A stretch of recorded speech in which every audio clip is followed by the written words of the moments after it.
A'udzu billahi minasyaitonir rajim. Bismillahirrahmanirrahim. Alhamdulillahirabbil alamin wassalatu wassalamu ala asyrafil anbiya'i wal mursalin wa ala alihi wa sahbihi wa man tabi'ahum bi ihsanin ila yaumiddin. Rabbi shrah li sadri wa yassir li amri wahlul 'uqdatam min lisani yafqahu qawli. Subhanaka la ilma lana illa ma 'allamtana innaka antal alimul hakim. Wala haula wala quwwata illa billahil aliyyil azim. Amma ba'du. Alhamdulillah, berjumpa lagi kita dalam kuliah ilmu usul fiqh, dan ini adalah siri kuliah yang ketujuh menggunakan kitab Al-Wajiz fi Usulul Fiqh karangan Dr. Abdul Karim Zaidan. Dan pada malam ini insya-Allah kita akan sama-sama membincangkan tentang aqsam al-hukm at-taklifi. Aqsam al-hukm at-taklifi, pembahagian hukum taklifi. Pada minggu lepas kita telah pun menyentuh mengenai pembahagian hukum syarak, yang mana para ulama usul fiqh telah membahagikan hukum syarak ini kepada dua. Yang pertama adalah hukum taklifi dan yang kedua adalah hukum wad'i. Hukum taklifi terbahagi kepada 5 dan itulah yang kita akan bincangkan dan kita akan perbahaskan pada malam ini. Baik. Jumhur usuliyin membahagikan hukum taklifi ini kepada 5 bahagian ataupun 5 jenis. Yang pertama al-ijab. Dan definisi al-ijab ialah talabus syari' al-fi'la ala sabilil hatmi wal ilzam, iaitu tuntutan syarak untuk dibuat ataupun dilakukan perbuatan tersebut dengan cara yang pasti dan ilzam, yang wajib. Wa asaruhu fi fi'lil mukallaf, kesan daripada al-ijab ini terhadap perbuatan mukallaf dinamakan al-wujub, dan perbuatan yang dituntut daripada tuntutan ini, perbuatan yang dituntut daripada tuntutan ini dinamakan al-wajib. Itu bahagian pertama. Al-ijab maksudnya ayat ataupun teks Al-Quran yang mewajibkan sesuatu perkara. Begitu juga apa-apa hadis yang mewajibkan sesuatu perkara, ini diistilahkan ataupun dinamakan sebagai al-ijab, iaitu ayat ataupun hadis yang mewajibkan sesuatu perkara. Yang kedua, bahagian yang kedua kepada hukum taklifi ini dinamakan an-nadbu. Apa ta'rif an-nadbu? Wa huwa talabu syari' al-fi'la ala sabili tarjihi lal ilzam, iaitu tuntutan syarak untuk diperbuat ataupun untuk dilakukan suatu perkara tersebut ala sabilit tarjih, dalam bentuk galakan, lal ilzam, tidak bersifat pasti dan yang dituntut, kan, yang dituntut sangat-sangat seperti macam al-ijab tadi, kan. Jadi kalau an-nadbu ini ayat-ayat yang menyunatkan ataupun hadis-hadis yang menyunatkan sesuatu perkara, dia datang dalam bentuk at-tarjih, galakan, tetapi tidaklah ilzam ataupun pasti. Wa asaruhu fi fi'lil mukallaf, an-nadbu juga, kan, kesan kepada tuntutan yang berbentuk tarjih ini dinamakan an-nadbu juga. Manakala perbuatan yang dituntut daripada tuntutan ini dinamakan al-mandub, iaitu perkara yang disunatkan. Itu yang kedua. Nanti contoh kita akan bagi selepas ini. Kita sebutkan pembahagian terlebih dahulu dan juga definisinya. Yang ketiga, bahagian yang ketiga daripada hukum taklifi dinamakan at-tahrim, iaitu teks ataupun khitab Allah yang mengharamkan sesuatu perkara. Begitu juga hadis-hadis yang mengharamkan sesuatu perkara. Dan definisi at-tahrim ialah talabu syari' al-kaffa 'anil fi'li ala sabilil jazmi wal ilzam, iaitu satu bentuk tuntutan daripada syarak supaya ditinggalkan sesuatu perkara tersebut ala sabilil jazmi wal ilzam, dengan cara yang pasti dan wajib untuk ditinggalkan. Wa asaruhu fi fi'lil mukallaf, dan kesannya terhadap perbuatan mukallaf dinamakan al-hurmah ataupun haram, dan perbuatan yang dituntut untuk ditinggalkan itu dinamakan al-haram ataupun al-muharram, iaitu perkara yang diharamkan. Jadi kalau kita masih ingat lagi perbincangan kita mengenai definisi hukum syarak di sisi ulama usul, di mana para ulama usul fiqh ini hukum syarak di sisi mereka ialah ayat-ayat dan hadis-hadis, teks-teks nas itu sendiri adalah hukum syarak.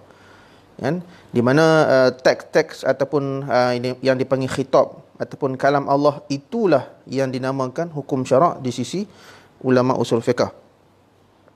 Sebab itu dalam pembahagian hukum taklifi ini kita sebut al-ijab, ayat yang mewajibkan ataupun teks yang mewajibkan. An-nadbu, teks ataupun khitab Allah yang menyunatkan sesuatu perkara. Begitu juga at-tahrim, teks Al-Quran dan juga hadis Rasulullah SAW yang mengharamkan sesuatu perkara. Kerana bagi ulama usul fiqh, teks itu sendiri adalah hukum syarak, tetapi teks yang berkaitan dengan perbuatan mukallaf. Baik. Yang keempat, bahagian yang keempat daripada hukum taklifi ini dinamakan al-karahah. Al-karahah iaitu ayat-ayat yang ataupun teks dan juga khitab Allah yang memakruhkan sesuatu perkara. Dan definisinya ialah talabus syari' al-kaffa 'anil fi'li 'ala sabilit tarjih lal hatmi wal ilzam.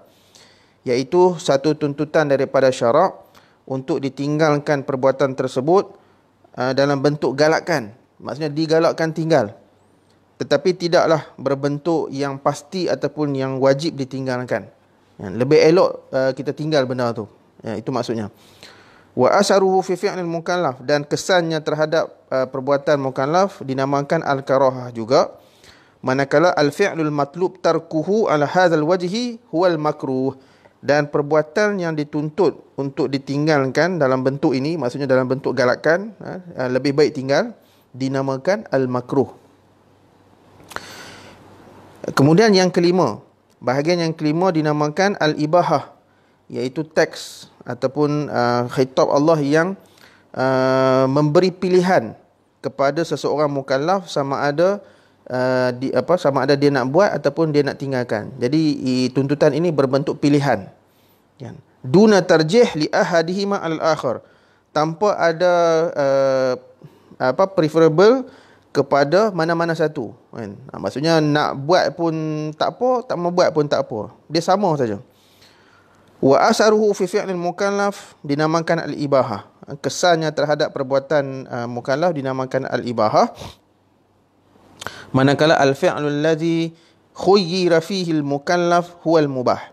Manakala perbuatan yang dituntut ataupun yang diberi pilihan, perbuatan yang diberi pilihan tersebut kepada mukallaf dinamakan al-mubah ataupun harus sahaja.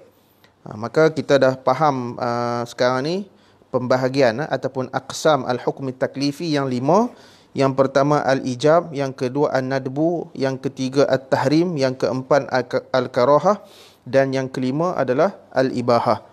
Jadi kalau al-ijab, teks ataupun khitab Allah yang mewajibkan sesuatu perkara. An-nadbu, teks khitab Allah yang menyunatkan sesuatu perkara. At-tahrim, teks ataupun khitab dan juga kalam Allah yang mengharamkan sesuatu perkara. Al-karahah, teks ataupun khitab Allah yang memakruhkan sesuatu perkara. Manakala yang terakhir al-ibahah, teks ataupun khitab Allah yang mengharuskan sesuatu perkara. Baik.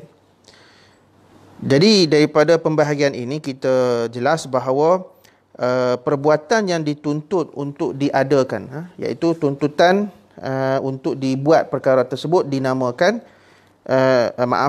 perkara-perkara yang dituntut untuk dilakukan ada dua jenis. Yang pertama ialah al-wajib dan yang kedua adalah al-mandub. Manakala perbuatan yang dituntut untuk ditinggalkan juga ada dua jenis, iaitu al-muharram, yang perkara yang diharamkan, dan juga yang kedua adalah al-makruh. Manakala perbuatan yang diberi pilihan, sama ada nak buat pun boleh, nak tinggal pun boleh, ada satu jenis sahaja, iaitu dipanggil al-mubah ataupun harus. Baik. Jadi insya-Allah untuk poin yang berikutnya kita akan perjelaskan dan kita akan perincikan satu persatu. Yang tadi secara umum, definisi secara umum, sekarang ni kita akan jelaskan dan kita akan detailkan perbahasan tersebut satu demi satu. Al-matlabul awal al-wajib. Kan? So, apakah definisi al-wajib? Al-wajibu syar'an huwa ma talaba syari'u fi'lahu ala wajhi luzum bihaitsu yuzammu tarikuhu wa ma'a dhanbi al-iqabu wa yumdahu fa'iluhu wa ma'al madhi al-thawabu. Baik. Al-wajib dari segi istilahnya, dari segi maksud syaraknya ialah tuntutan syarak untuk melakukan sesuatu perkara ala wajhi luzum, dengan cara yang pasti, dengan cara yang wajib, mesti kena buat. Iaitu ataupun dengan erti kata lain, mereka yang meninggalkan perbuatan yang wajib akan dicela. Yuzammu tarikuhu, kan, akan dicela, maksudnya dapat dapat celaan. Wa ma'adz-dzambi al-iqab, dan apabila kita mendapat celaan, apatah lagi celaan daripada Allah Subhanahu Wa Taala, maka di akhirat nanti kita akan dapat al-iqab, ataupun balasan buruk, iaitu neraka lah, kan, kalau kita tinggalkan perbuatan-perbuatan wajib. Wa yumdahu fa'iluhu, dan dipuji, kan, dan disukai mereka yang melakukan perbuatan yang wajib itu, dan beserta pujian ini adalah as-sawab, akan dapat pahala. Jadi kalau selalu kita mengajar anak-anak kita, kan, perkara yang wajib ialah mesti kena buat. Kalau buat Allah suka, kalau tinggal Allah murka, kan. Kalau buat insya-Allah kita akan dapat syurga, kalau kita tinggalkan maka itu akan membawa kita kepada neraka. Itu definisi wajib. Baik. Jadi dari sudut mana kita faham bahawa tuntutan itu adalah berbentuk pasti. Kan, pasti ni al-luzum, berbentuk binding, dia mengikat. Kalau bahasa undang-undang dia panggil binding, kan. Maksudnya dia mengikat, mesti kena buat. Jadi kita faham daripada mana? Kita faham tuntutan ini berbentuk al-luzum ataupun berbentuk wajib yang pasti ini, kita ambil dan kita faham daripada sirah at-talab. Sirah at-talab iaitu sirah tuntutan. Dan sirah tuntutan dalam bahasa Arab ini, kan, kita faham daripada sirah fi'il amar yang mujarrad. Kan, iaitu daripada fi'il amar mujarrad ni maksudnya fi'il amar yang tidak ada makna lain selain daripada makna wajib. Maka daripada fi'il amar inilah, tuntutan ataupun arahan inilah, ia memberi maksud wajib kena buat. Baik. Dan juga kita faham daripada perkara ini, tuntutan itu berbentuk wajib. Kenapa? Sebab daripada kalau kita meninggalkan perbuatan tersebut, maka kita akan dapat satu iqab ataupun balasan buruk daripada Allah Subhanahu Wa Taala. Jadi itu memberi indikator bahawa perbuatan yang diminta kita lakukan itu adalah berbentuk wajib. Sebab kalau tinggal akan dapat dosa, kalau tinggal dapat neraka. Maka itu adalah kita panggil uslub di mana Allah Subhanahu Wa Taala, bila Allah guna begitu, maksud dia perbuatan itu adalah wajib. Jadi iqamatus solat, mendirikan solat, wa birrul walidain, menghormati dan buat baik kepada ibu bapa, al-wafa bil uqud, menunaikan janji, kontrak dan sebagainya, itu kulluha minal af'alil wajibah. Semuanya ini adalah daripada perbuatan-perbuatan yang wajib, di mana syarak ataupun Allah Subhanahu Wa Taala mewajibkan ataupun melazimkan dan juga membinding seseorang mukallaf dengan benda tersebut. Di mana mendirikan solat ada ayat yang mewajibkannya. Wa birrul walidain, melakukan perkara yang buat baik kepada ibu bapa, juga ada ayat yang mewajibkan perkara yang sedemikian. Begitu juga al-wafa bil uqud, ada ayat-ayat ataupun teks Al-Quran yang menyuruh kita menunaikan kontrak ataupun janji kita. Baik. Jadi semua ini adalah perkara yang wajib dilakukan oleh seseorang mukallaf, dan Allah akan memberi satu balasan buruk sekiranya seseorang mukallaf itu meninggalkan perkara-perkara yang diwajibkan oleh Allah Subhanahu Wa Taala. Kemudian istilah wajib dan juga istilah fardu. Kalau di sisi jumhur usuliyin, kita kena faham bila sebut jumhur ni, Maksudnya di kalangan ulama Syafi'iyah, Malikiyah dan juga Hanabilah. Kan? Jadi jumhur berpandangan bahawa istilah wajib, al-wajib dan juga istilah al-fardu maksud yang sama. Kan? Kita boleh kata solat itu adalah wajib, kita juga boleh kata solat itu adalah fardu. Kan? Jadi kedua-dua istilah ni adalah sama. Dan dia tidak memberi satu perbezaan dari segi hukum ataupun dari segi makna, sebab sama saja. Kan? Jadi kalau wajib dan fardu ni di sisi jumhur mereka mengatakan ini adalah dua istilah yang sama makna, iaitu kalau buat Allah suka, kalau kita tinggalkan Allah murka. Ini di sisi jumhur usuliyin. Manakala di sisi ulama Hanafiyah ataupun fuqaha, bila istilah fuqaha ni merujuk kepada Hanafiyah, ini dalam ilmu usul fiqh lah. Okay. Dalam pandangan ulama Hanafiyah, mereka membezakan antara istilah wajib dengan fardu ini, di mana mereka melihat kepada sumber dalil yang menjadi tunjang kepada arahan ataupun tuntutan tersebut. Okey, sekiranya dalil itu berbentuk zonni dan tidak berbentuk qat'i, contohnya macam khabar ahad, hadis-hadis khabar ahad ini yang contohnya menyebut tentang kewajipan melakukan sembelihan udhiyah, binatang kurban ni, maka disebabkan dalam bab udhiyah ini hadis yang sabit dengan ataupun hadis yang berkaitan dengan bab al-udhiyah ini adalah khabar ahad, maka walaupun ada tuntutan, ada sirah fi'il amar dan sebagainya, di sisi ulama Hanafiyah mereka mengatakan bahawa ini hanyalah berbentuk wajib, bukan fardu. Sebab bagi mereka, bagi ulama Hanafiyah, wajib itu maksud lain, kalau fardu itu maksud yang lain. Okey, yang tadi sebab khabar ahad ni dia punya hukum adalah berbentuk zonni saja. So bila berbentuk zonni, apa sahaja tuntutan yang datang yang sabit dengan dalil zonni itu maksudnya adalah wajib, bukan fardu. Okey, kalau fardu macam mana pula? Kalau fardu in kana dalil qat'iyan la zanniyan. Kalau dalil itu berbentuk qat'i dan bukan zanni, seperti ayat-ayat Al-Quran. Kan, kalau ayat Al-Quran ini memang mutawatir as-subut. Dan kalau hadis ada yang mutawatir as-subut dan ada juga zanniyatus subut. Okay. Tapi kalau Al-Quran ni semuanya adalah mutawatir dari segi sabit, dari segi sabitnya. So dia bila sabit secara mutawatir, maka ia adalah qat'i. Okey, contohnya macam solat. Okey, kalau solat menurut ulama Hanafiyah itu adalah fardu, bukan wajib. Sebab wajib ni kalau sabit dengan dalil zanni. Kalau perkara yang sabit dengan dalil qat'i, itu dinamakan sebagai fardu. Oleh itu, ulama Hanafiyah melihat kepada sumber dalil yang mewajibkan ataupun kepada mereka melihat kepada sumber dalil yang melazimkan sesuatu perbuatan. Kan? Oleh itu, kalau sesuatu ibadat ataupun sesuatu pentaklifan itu sabit dengan dalil yang qat'i, mereka akan kata hukum itu adalah fardu.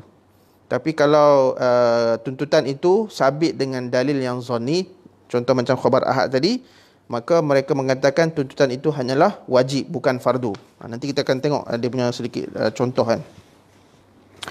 Jadi jumhur melihat kepada perbuatan yang melazimi ataupun yang memastikan dan memestikan seseorang mukallaf untuk buat tanpa melihat sumber dalil. Kan? Maksudnya tanpa melihat sumber dalil itu sama ada ia berbentuk qat'i ataupun zanni. As long as selagi mana ia adalah tuntutan datang dalam bentuk fi'il amar yang mujarrad, maka ia akan kita boleh kata benda tu wajib dan kita boleh kata benda tu fardu. Kan? Sebab bagi jumhur mereka tidak membezakan antara istilah wajib dengan fardu. Jadi mereka mengatakan al-wajib dan fardu itu adalah sama sahaja. Okey. Kalau kita melihat perbezaan pandangan di kalangan ulama usul fiqh antara mazhab jumhur dan juga mazhab Hanafi, dia ada sedikit kesan lah, dari segi kesan fiqhnya. Kerana apa? Kerana kelaziman dalam istilah al-wajib itu dia rendah sikit daripada al-fardu. Ini di sisi ulama Hanafiah, kan. Jadi makna kata balasan sekiranya kita meninggalkan sesuatu perkara yang wajib, dia kurang sikit daripada balasan kalau kita meninggalkan perkara yang fardu, kan. Begitu juga mereka yang mengingkari, maksudnya tak percaya ataupun menolak perkara-perkara fardu dalam fiqh ini dianggap kufur, manakala mereka yang mengingkari perkara wajib tidak jatuh kufur tapi jatuh fasik sahaja. Ini adalah pandangan mazhab Hanafi. Baik. Tapi menurut Dr. Abdul Karim Zaidan, beliau mengatakan bahawa khilaf yang berlaku di sisi ulama jumhur dan dengan ulama Hanafiah ini berbentuk khilaf lafzi saja, bukan khilaf hakiki. Kenapa? Kerana ulama Hanafiah bersepakat bersama jumhur bahawa istilah fardu adalah sama macam wajib. Dari segi mana? Dari segi kedua-duanya, iaitu al-fardu dan juga al-wajib, kedua-duanya dituntut untuk buat. Dan dituntut untuk buat itu berbentuk lazim dan juga hatm. Maksudnya kena buat, mesti buat. Fardu pun begitu, wajib pun begitu. So dari sudut angle yang lain, dia samalah, kan. Sebab itu Dr. Abdul Karim Zaidan kata benda ni dia bukan khilaf hakiki, dia khilaf lafzi je, istilahi saja. Dan menurut jumhur dan Hanafiah juga menyatakan bahawa mereka yang meninggalkan fardu ke ataupun meninggalkan wajib ke berhak untuk mendapat celaan dan juga hukuman daripada Allah Subhanahu Wa Taala. Baik. Begitu juga ini pandangan Dr. Abdul Karim Zaidan juga. Beliau mengatakan jumhur juga sebenarnya sama pandangan dengan ulama Hanafiah dari segi apa? Perbuatan yang dituntut untuk buat itu adalah talaban jaziman, berbentuk jazim, maksudnya binding, dia mesti kena buat. Dan kadang-kadang benda itu boleh sabit dengan dalil qat'i dan kadang-kadang boleh sabit dengan dalil yang zanni. Wa annal awwal yakfuru munkiruhu. Manakala kalau yang dalil qat'i itu, kalau siapa menolak memang boleh dianggap kufur, wal iyazu billah. Okey. Cuma jumhur ini menyamakan ataupun menyamatarafkan antara istilah al-wajib dengan al-fardu tu bagi mereka adalah sama saja. Kerana apa? Lianna kullam minhuma lazimun 'alal mukallaf. Kedua-duanya itu, iaitu istilah wajib ke istilah fardu ke, benda yang lazim, benda yang mengikat ataupun benda yang mesti dilakukan oleh seseorang mukallaf. Dan mereka yang meninggalkan perkara wajib ini ataupun fardu itu berhak untuk mendapat celaan dan juga hukuman sekiranya ditinggalkan oleh Allah Subhanahu Wa Taala, kan. Celaan dan hukuman itu datangnya daripada ataupun ditentukan oleh Allah Subhanahu Wa Taala. Okey, dari sudut itu jumhur mengatakan bahawa istilah al-wajib dengan istilah fardu adalah sama sahaja. Okey.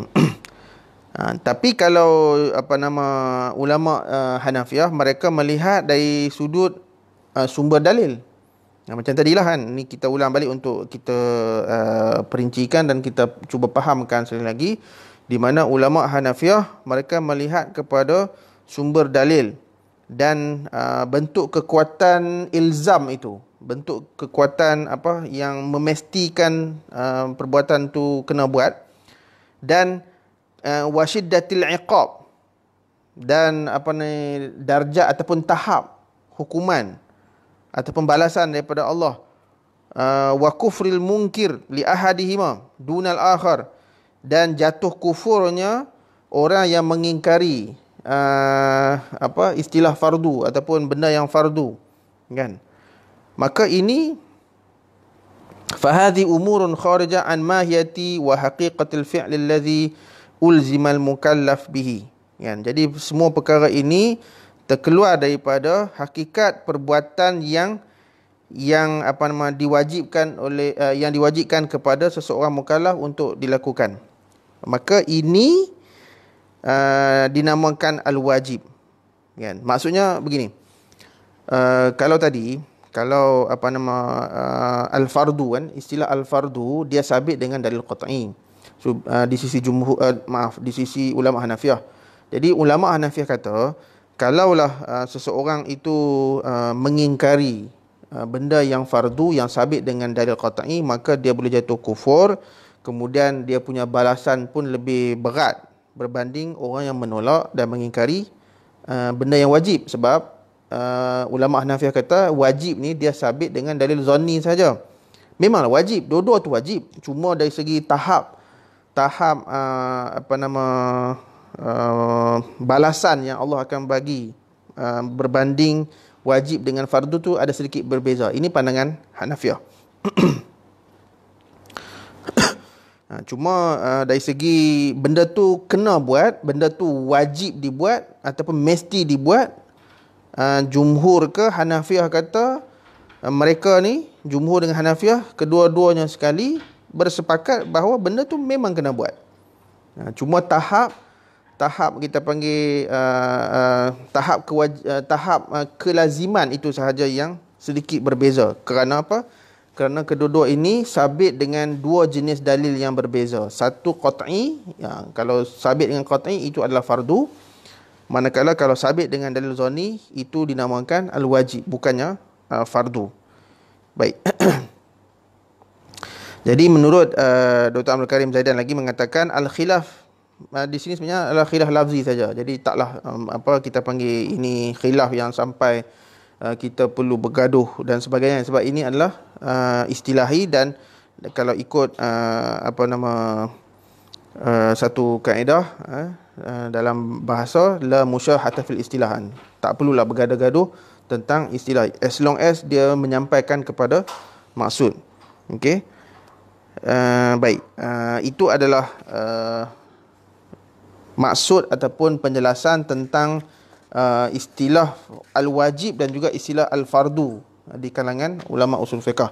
Jadi insya-Allah saya rasa setakat itu sajalah terlebih dahulu untuk malam ini, untuk kita memahami apakah maksud al-wajib di kalangan ulama usul fiqh, dan perbezaan istilah al-wajib dengan juga istilah al-fardu di kalangan ulama usul fiqh yang jumhur dan juga al-Hanafiyah.